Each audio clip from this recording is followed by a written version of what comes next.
जय गुरु जी संगत जी। संगत जी, गुरु जी के डिवाइन कॉल सत्संग प्लेटफॉर्म में आप सभी गुरु परिवार का हार्दिक स्वागत है। शुक्राना गुरु जी महाराज का कि उन्होंने ये सेवा मुझे दी कि मैं आप सभी गुरु परिवार के समीप आके गुरु जी के कल्याण महिमा अनुभव का वर्णन कर पा रही हूँ। अनंतम शुक्राना मेरे गुरु जी महाराज का। आज का जो सत्संग मैं आपके साथ शेयर कर रही हूँ, लक्ष्मी आंटी का सत्संग है।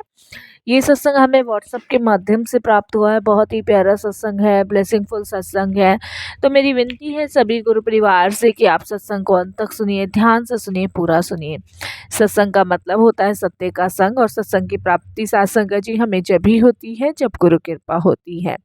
तो हम सभी बड़े भाग्यशाली हैं कि हम पर गुरु कृपा हुई और हम सत्संग सुन पा रहे हैं या शेयर कर पा रहे हैं। संगत जी, गुरु का हमारे जीवन में होना अत्यंत आवश्यक है। जब गुरु हमारे जीवन में होते हैं तो वो हमारे अनेकों दुख दर्द कष्ट दूर करते हैं। उनके ब्लेसिंग्स देने के बहुत सारे तरीके होते हैं, उनमें से एक तरीका सत्संग सुनना शेयर करना भी है। इसीलिए हर सत्संग में मैं आपसे रिक्वेस्ट करती हूँ कि आप सत्संग को बिना स्किप किए ध्यान से अंत तक सुनिएगा। संगत जी, हमारे सामने सत्संग ऐसे ही नहीं आते। हमारे सामने जब सत्संग आते हैं तो वो गुरु जी की कृपा होती है, गुरु जी की ब्लेसिंग्स होती है। और बार बार सत्संग आने का मतलब है गुरु जी महाराज की अनंतम ब्लेसिंग्स हमें प्राप्त होना। तो संगत जी, अगर आप भी अपने सत्संग अनुभव शेयर करना चाहते हैं तो हिंदी में साफ राइटिंग में आप अपना सत्संग लिखकर हमारी जीमेल आईडी पर सेंड कर सकते हैं। और अगर आपको सत्संग पसंद आता है तो आप इसको लाइक कीजिए, चैनल को सब्सक्राइब कीजिए और वीडियो को ज़्यादा से ज़्यादा संगत में शेयर कीजिए। बेल आइकन दबाना बिल्कुल नहीं भूलिएगा। जब भी कोई लेटेस्ट सत्संग आएगा उसका नोटिफिकेशन आपके पास आएगा। तो चलिए संगत जी, चलते हैं लक्ष्मी आंटी के सत्संग की ओर। सत्संग शुरू करने से पहले करते हैं गुरु जी का मंत्र जाप। ओम नमः शिवाय, शिव जी सदा सहाय। ओम नमः शिवाय, गुरु जी सदा सहाय। जय गुरु जी संगत जी। संगत जी, मेरा नाम लक्ष्मी है और ये मेरा शुक्राना सत्संग है। सत्संग शुरू करने से पहले मैं गुरु जी का मंत्र जाप करूंगी। ओम नमः शिवाय, शिव जी सदा सहाय। ओम नमः शिवाय, गुरु जी सदा सहाय। संगत जी, जैसे कि मैं गुरु जी के साथ जो अपनी जर्नी शुरू करना चाह रही हूँ वो गुरु जी की मेहर, गुरु जी की कृपा से है। उनकी कृपा आज मुझ पर हुई, तभी आज मैं अपनी जर्नी स्टार्ट कर रही हूँ। तो मेरे से कोई भी भूल चूक होती है साथ संगत जी तो मुझे क्षमा कीजिएगा। संगत जी, मेरी जर्नी गुरु जी के साथ 2023 में शुरू हुई। जिस समय संगत जी मैं अपनी बीमारी को लेके बहुत परेशान थी। संगत जी, मुझे बहुत सारी प्रॉब्लम्स ने घेर रखा था। मुझे सांस की प्रॉब्लम्स थी, मुझे थायराइड की प्रॉब्लम थी। संगत जी, मेरी पूरी बॉडी में पेन रहता था, दर्द रहता था और मेरा किसी भी काम में मन नहीं लगता था। मेरे अंदर इतनी नेगेटिविटी थी कि मैं कोई भी काम करती थी तो वो मेरा करने का मन ही नहीं करता था। पहले संगत जी मेरे पास कुछ ट्यूशन के बच्चे भी आते थे, मैंने वो भी छोड़ दिए। मैं स्कूल टीचर थी, मैंने वो भी छोड़ दी। ना मेरा मन घर में लगता था, ना मेरा मन परिवार में लगता था, ना बाहर लगता था, ना किसी रिश्तेदारों में लगता था, ना पड़ोसियों में लगता था। किसी में मेरा मन नहीं लगता था। मुझे बस एक ही चीज़ रहती थी कि मैं किस चीज़ को ढूँढ रही हूँ, किस चीज़ की तलाश में हूँ। और मुझे समझ ही नहीं आता था साथ संगत जी कि मैं क्या करूँ, क्या नहीं करूँ। ऊपर से मैं यही सोचती थी कि भगवान, एक तो ये सारी परेशानियाँ, ऊपर से बीमारियाँ, क्योंकि मैं हॉस्पिटल के चक्कर काट काट के थक चुकी थी, पूरी तरीके से थक चुकी थी।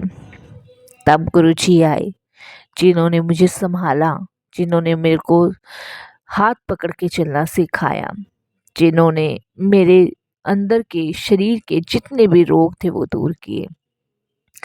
हम गुरुजी की ब्लेसिंग्स को, अनंत ब्लेसिंग्स को सिर्फ महसूस कर सकते हैं, अपने जीवन में उतार सकते हैं कि हमारे जीवन में हमारे महाराज क्या क्या कल्याण कर रहे हैं, कैसे वो हमारा उद्धार कर रहे हैं।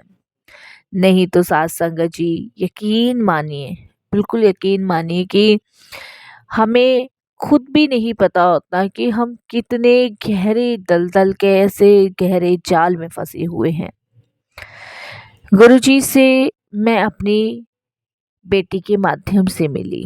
वो दिल्ली रहती है और मैं संगत जी लखनऊ रहती हूँ। तो अक्सर मुझसे गुरुजी का जिक्र किया करती थी, बट मैं उसको एक ही चीज़ कहती थी कि भगवान हम सबके अंदर है, हमें कहीं नहीं जाना, हमें कहीं नहीं भटकना। तो वो मुझे कहती थी कि मम्मा यकीन मानिए, आप एक बार गुरुजी के दरबार आइए, वहाँ माथा टेकिए और देखिए आप कैसे मतलब चीज़ों को भूल जाओगे। क्योंकि संगत जी ये मेरे को पिछले 6 साल से प्रॉब्लम हो रही थी, जिसकी वजह से मेरे हस्बैंड भी मेरे से बहुत झगड़े किया करते थे। उनको लगता था कि मैं ये सब जानबूझ के करती हूँ, पर नहीं संगत जी, मैं कुछ भी जानबूझ के नहीं करती थी। मेरा वाक़ई में ही ऐसा मन होता था कि मैं कहीं दूर चली जाऊँ इस संसार के से। मेरा मन ही नहीं लगता था।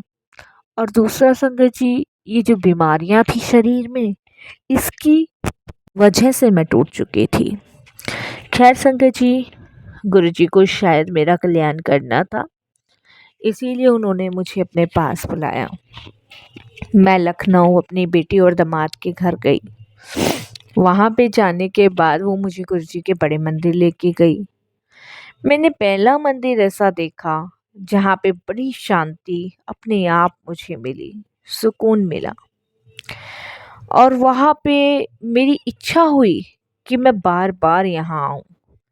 पता ही नहीं गुरुजी के मंदिर में क्या शक्ति थी, क्या दिव्य पावर थी जो मुझे अपनी ओर खींचती ले गई। उसके बाद साथ संगत जी, मैं अपनी बेटी के घर 7 दिन रही। सातों दिन मैं गुरुजी के पास जाने का बहाना ढूंढती रही और गुरुजी मुझे बुलाते नहीं थे, क्योंकि वो कहते हैं ना कि गुरुजी बुलाते भी उसे ही है जिसे पे गुरु की कृपा होती है। तो शायद गुरुजी ने 1 हफ्ते के लिए मेरी उस दिन छुट्टी कर दी। मैं एक बार गई और संगत जी 6 दिन वहाँ नहीं जा पाई। क्या रीज़न रहा, क्या नहीं रीज़न रहा, ये मुझे नहीं पता, ये गुरुजी जाने। उसके बाद संगत जी मेरा मन नहीं किया वापस दिल्ली से लखनऊ आने का, तो मैं अपनी बेटी को कहती हूँ कि बेटा मैं और 4-5 दिन रहूँगी। संगत जी मेरी बेटी बोलती है कि ये बहुत अच्छी बात है। तो मैं और रही। उस टाइम भी गुरुजी ने मुझे नहीं बुलाया। देखिए मैं बड़ी परेशान हुई, क्योंकि जब भी गुरुजी के पास जाने का टाइम हो तभी तबीयत खराब हो या कुछ प्रॉब्लम हो जाए, कैंसल होता रहा। अब संगत जी ज़्यादा टाइम भी मैं बेटी के घर नहीं रुक सकती थी। जिस दिन मेरी ट्रेन संगत जी लखनऊ के लिए जानी थी, जिस दिन मैंने पैकिंग कर ली और मैंने गुरुजी को कहा कि जब तक आप नहीं बुलाओगे अब तब तक मैं दरबार नहीं आऊँगी, और जिस दिन मेरी टिकट हो चुकी थी, सब रेडी था, मेरे दामाद मुझे छोड़ने जा रहे थे रेलवे स्टेशन, उसी टाइम संगत जी गुरुजी का बुलावा आ गया। मेरे दामाद कहते हैं कि मम्मी अभी तो टाइम है ट्रेन में आने का, चलो आपको बड़े मंदिर माथा टेकवा लाता हूँ। मैंने कहा बेटा मैं आज भी नहीं जा पाऊंगी, शायद गुरुजी नहीं बुलाना चाहते। जिस जगह मैं जाना चाहती हूँ वहाँ भगवान मुझे नहीं बुलाना चाहते, और जिस जगह मैं जाना ही नहीं चाहती उस जगह मुझे हर कोई बुलाता है। तो मेरे दामाद कहते हैं नहीं नहीं आप परेशान मत हो और चलो। वो मुझे लेके गए महाराज के दरबार, माथा टिकवाया और मुझे संगत जी बड़ा सुकून शांति मिली। मुझे पता ही नहीं चला संगत जी कब मैं मेरी ट्रेन वहाँ से मिस हो गई। जब हम रेलवे स्टेशन पहुँचे, जबकि टाइम था, तो वहाँ के लोगों ने बताया कि ट्रेन तो आधा घंटा पहले ही निकल गई। यानी कि गुरुजी ने मुझे रोकना था, और फिर गुरुजी ने मुझे 10 दिन दिल्ली में रोका, 10 दिन कंटिन्यू बुलाया। तो ये गुरुजी की लीला थी, गुरुजी की मेहर थी। क्या गुरुजी चाहते थे, क्या गुरुजी ने करना था, वो गुरुजी जाने। हम इन सब चीज़ों को महसूस कर सकते हैं लेकिन इनको देख नहीं सकते। उसके बाद गुरुजी के पास एक खिंचाव टाइप का हो गया। लखनऊ से बड़ा दूर पड़ता था। मैं मंत्र जाप सुनती थी, सत्संग करती थी, सत्संग सुनती थी। उसके बाद साथ संगत जी एक दिन गुरुजी ने ड्रीम दर्शन दिए। और ड्रीम दर्शन में गुरुजी ने मुझे बताया कि तांबे के लोटे में 2 रुद्राक्ष डाल के मेरे स्वरूप के आगे रख 11 बार मंत्र जाप कर इसको पी। तुझे किसी डॉक्टर के पास जाने की ज़रूरत ही नहीं पड़ेगी। जैसे गुरुजी की आज्ञा वैसे ही मैंने किया। और साथ संगत जी, आज तक का दिन है। मुझे ना सांस की प्रॉब्लम है, ना ही मुझे थायराइड है, ना ही कोई और प्रॉब्लम है। सिर्फ गुरुजी के नाम से जीती जा रही हूँ और गुरुजी के नाम से चलती जा रही हूँ। कहाँ गुरुजी ने वो रोग गायब करे, वो गुरुजी जाने।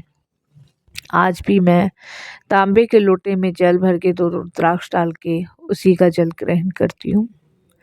ये मेरे छोटे छोटे अनुभव हैं। कितनी रूप में गुरुजी ने मुझे दर्शन भी दिए, तितली रूप में, मोर के रूप में, न जाने कितने रूप में गुरुजी ने मुझे दर्शन दे के ब्लेस किया है।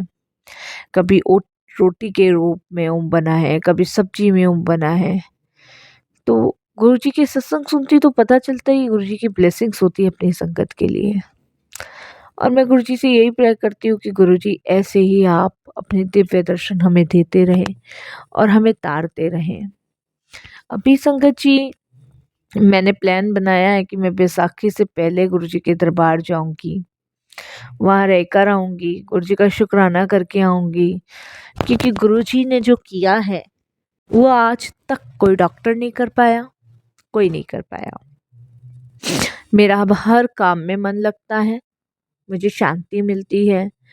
मैं अब कोई भी काम करती हूँ तो गुरुजी का नाम लेके करती हूँ, तो मुझे लगता है कि ये काम मैं अपने गुरु के लिए कर रही हूँ। तो इन सभी चीज़ों का गुरुजी का बहुत बहुत शुक्राना करती हूँ और यही कहती हूँ कि गुरुजी ऐसे ही अपने चरण शरणों से लगाए रखना, बुलाए रखना और बस अपने दरबार की चाकरी मुझे बख्शना। मेरे पास एक गुरुजी का स्वरूप भी है जो मुझे गुरुजी ने ही ब्लेस किया है। और यहाँ पे सबसे बड़ी बात देखिए, लखनऊ में गुरुजी ने मुझे सत्संग भी दिए हैं जहाँ मैं अटेंड करती हूँ। हर हफ्ते में होते हैं यहाँ सत्संग। और बैसाखी पे भी गुरुजी का यहाँ सत्संग है लखनऊ में बहुत बड़ा। तो बट मैं गुरुजी के दरबार जाना चाहती हूँ जहाँ मुझे बहुत शांति मिलती है, सुकून मिलता है। सत्संग भी गुरुजी की मर्जी से आते हैं, ब्लेसिंग्स भी गुरुजी की मर्जी से आती है, हर एक चीज़ गुरुजी की मर्जी से होती है। फिर भी हम अपना दिमाग चलाना नहीं छोड़ते।